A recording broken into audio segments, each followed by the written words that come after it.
Good morning, grade 10th. How are you? I hope you all are pretty well.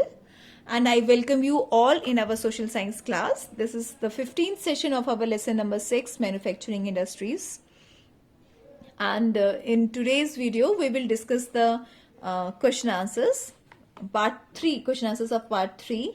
In this video, we will discuss, and I hope you all have done this question answers and these multiple choice questions in your fair notebook. And today we will discuss the question part 3 of this textual question answers. First question is, how are integrated steel plants different from mini steel plants? What problems does the industry face? What recent developments have led to rise in the production capacity? Now we have discussed this mini steel plant and integrated steel plant while studying this lesson.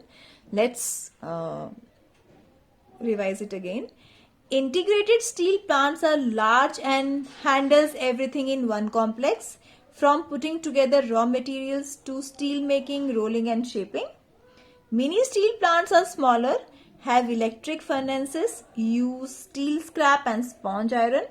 They have re-rollers that use steel ingots as well.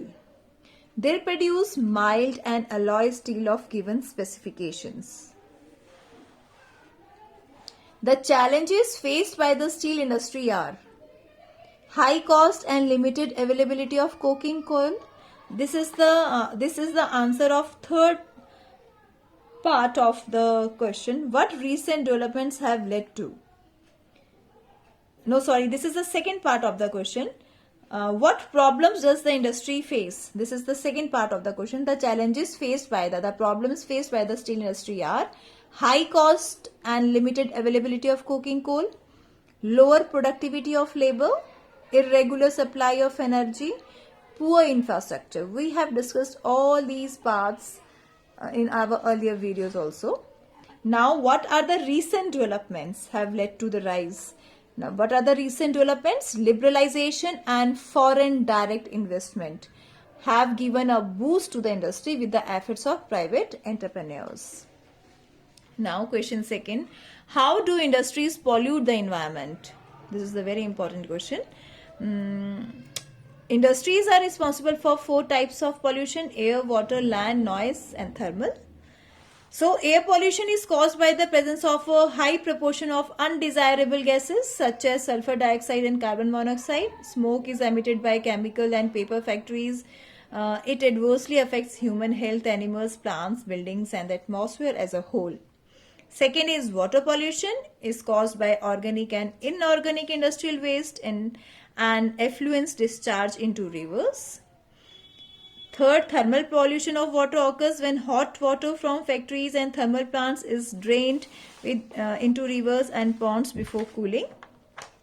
Noise pollution is the propagation of noise with harmful impact on the activity of human or animal life.